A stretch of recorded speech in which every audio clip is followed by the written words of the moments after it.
Thanks for tuning in to my YouTube. Just kidding. Hi. I just wanted to hop on here and record some of the things that the Lord has taught me this year, because one of my friends encouraged me to reflect on everything I've learned this year, and as I did so, I was like, wow, it has been quite the year. I have learned a lot. And so honestly, this video is first and foremost kind of for me so that I don't forget what I've learned, but also I figured that some people might pick up some little nuggets of truth, you know? So here I go. I will probably be looking up because my notes are above the screen, but that's fine. Before we hop in, yes, let's address the obvious. I cut my hair.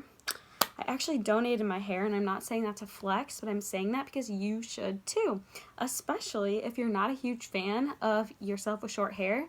We're kind of in quarantine and you can't see people anyway, so go help someone who doesn't have the privilege to have hair like we do. So there's my shameless plug for the day. But anyway, hopping in, I'm going to do this in segments. Things I learned about God, things I learned about myself, things I learned about life. There's about 12 in each segment. So we're going to start with things that I learned about the Lord. I learned that the Lord is sovereign. He opens doors and gives peace about big decisions. Coming from someone who is probably the most indecisive person you have ever met, I was able to make a lot of big decisions this year, and it was because the Lord guided me. Number 2, walking in the Spirit, spending time with the Lord, and seeing Him move in you and the people around you is the single-handedly most life-giving thing that gives you amazing joy.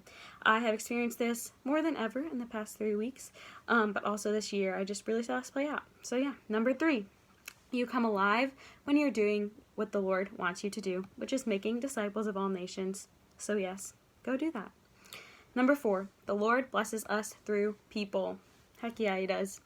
Number 5, stereotypical Christianity does not always line up with Jesus. And so here's a little quote that won't make sense to everyone, but will make sense to some of you. Jesus wouldn't run away from people who shatter a bottle of vodka in a cookout in order to appear quote-unquote good. Jesus would be the one to get down on his hands and knees and clean it up. So yeah, let's live like Jesus and not just talk about Him. Number 6, where the ideal is lacking, grace abounds. Thank you, Matt Chandler. Number 7, Jesus uses disappointment to draw us to Him. Thank you, Lisa Turkhurst. Go read It's Not Supposed to Be This Way. It's my number 1 recommendation right now. Number 8, heaven is awaiting us. There will be no more tears, no more pain. It will be worth it.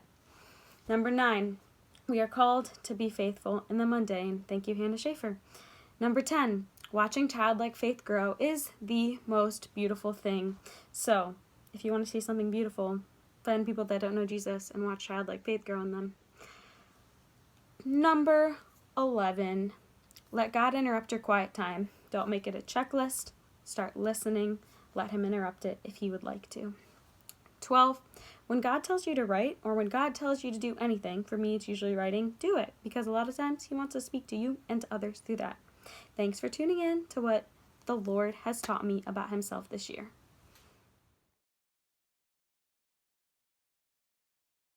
Hello again, friends and family and cohorts and people I never met. Once again, thank you for tuning in. Now we're going to talk about the 12 things the Lord has taught me about myself this year. So first of all, I don't have to be enough because He is enough. And I'm very thankful for this because as someone who is a recovering perfectionist, this is something I've struggled with for a long time. So I want to encourage you, you do not have to be enough because the Lord is enough and He has given you every single thing He has wanted you to have, and it's already inside of you. So let the pressure fall off your shoulders. Number 2, there are some secular songs that are advantageous to us. I think I used to have a very narrow mind, and I was like, Christian music only. And then I realized that in a lot of secular songs, I get to see firsthand human depravity. A lot of songs are singing about brokenness and singing about hurt and pain and all of these things. And I kind of like getting to sit in that for a second and then still go, but God is good and God redeems. And He has a plan through all of these things. So yeah, that's what I learned. Number 3, I want to be the kind of sister, friend, eventually, hopefully, mom, who will go out in the snow, even when I hate the cold, to spend time with you and support you. And the Lord really blesses that. There's a story behind that as well, but we'll just leave it at that. Number 4, I really, really, really love Chinese shows. Meteor Garden is my jam. Shansai is the cutest little girl I've ever seen. So yeah. Number 5, I really times 10 love chai tea lattes. Shout out to Chloe for introducing me. I don't know why I missed that for the first 21 years of my life, but yeah, they're amazing. Number 6, I don't have to be the funniest, the prettiest, the smartest. I am who God made me to be. Number 7, I learned that I, Brielle Marlow, unashamedly like Taco Bell quesadillas because they are $1 and very tasty. I would have been caught dead. I would not have been caught dead with a Taco Bell quesadilla a year ago, but now I'm an advocate. Number 8, I want to love people with an I am with you kind of love. Go read Love Does and you will understand that by Bob Goff. Shout out. Number 9, I really appreciate funny Instagram stories. So yeah, keep bringing good content, people. Number 10, dance parties and face masks with one of your best friends is probably my ideal night. Thank you, Colleen, for many of those. 11, Outer Banks fans, you will probably be the only ones that understand this, but I am not opposed to marrying JJ.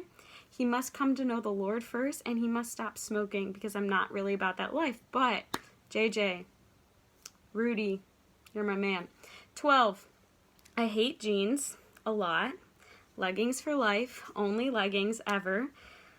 Yeah, that's basically it. So thanks for tuning in. This is what I learned about me, Brielle Marlow, this year.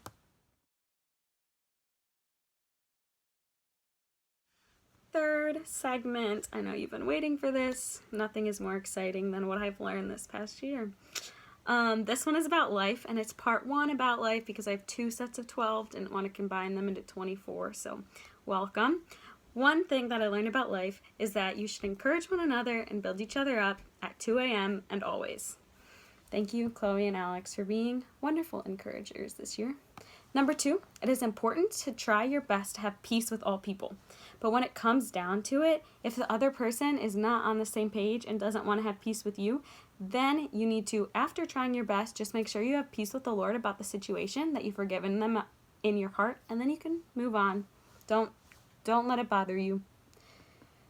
Number 3, 11 out of 10 people would recommend bonding with your sisters and your parents over Outer Banks. This is a nationally done statistic by me. Probably should have majored in statistics because it's that accurate. Number 4, fasting is important. Prove to yourself that you love God, don't just say it.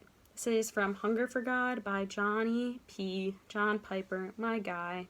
Number 5, love is more than words, it is action. Go read Everybody Always by Bob Goff.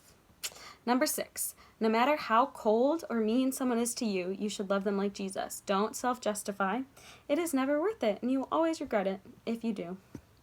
7, people don't last forever, but do not put up walls in fear that people will leave. Love wildly today. Be thankful for the people that Jesus has put in your life today, because in them you can learn more about him and you can be truly, truly blessed. So, thank you, the Lord, for people. Number 8, it is important to make people feel loved, especially on their birthdays.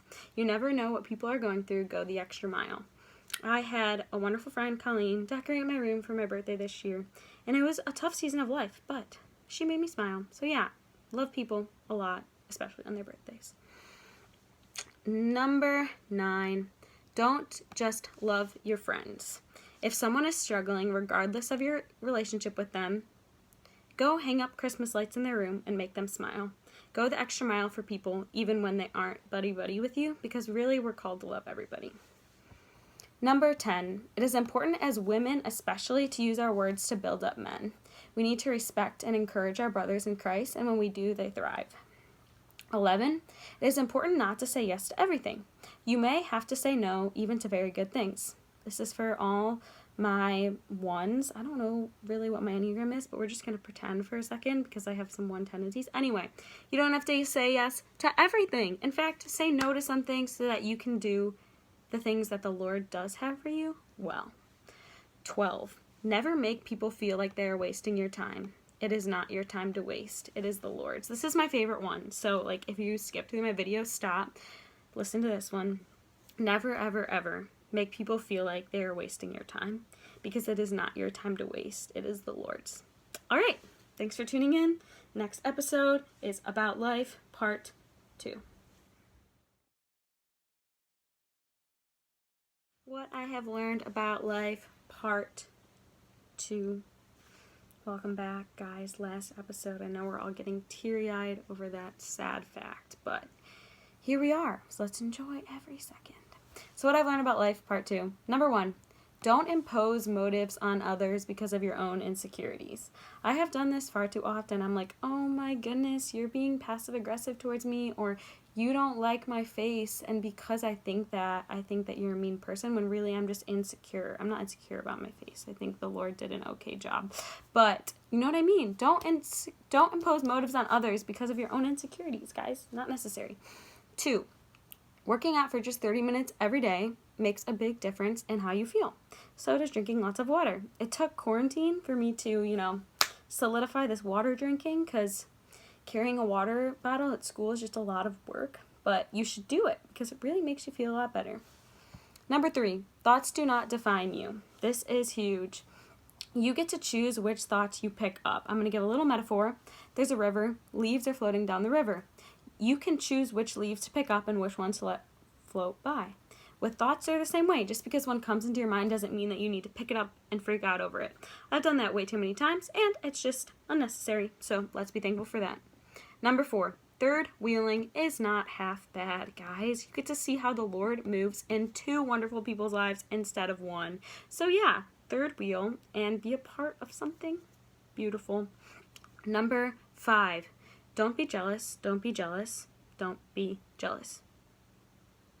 All right, yep, that's that one. Number 6, you will grow a lot if you read a chapter of a Christian book every day. I did this in the fall, kind of got slack in the spring semester. We're going to start again now. And I want to say, I just grew a lot and learned a lot. And so you should make that a practice. Number 7, social media can suck away all of your time and destroy your life. So be wise when you use social media. All right, number 8. Talk to the people that you want to talk to, even though the culture sometimes says that's weird. So for example, you're walking through the mall, you're walking through the metro parks, you're walking through your campus or the halls of your school, and you see someone, you're like, you think they look cool. I want to talk to them. Culture screams, don't do that. You're a weirdo. But in reality, sometimes you're going to meet the coolest people and make new friends. So just do it. There's my lecture. All right, number 9, tell people how much they mean to you. Tell them that they radiate Jesus. One of my new favorite phrases is, you radiate Jesus. You radiate Jesus. I don't know why I'm adding an extra, an I to Jesus' name. There is no I, but we should encourage people when they love us well and when they remind us of the Lord. So, yeah, tell them they radiate Jesus, not Jesus. Oh, I was combining radiate and Jesus. Anyway, okay, number 10, you will fill your time with something. What will you fill it with? Something to think on. Number 11, be grateful, especially for the little things like avocado toast, smoothie bowls, Dairy Queen. As you can tell, it's food a lot of the times for me.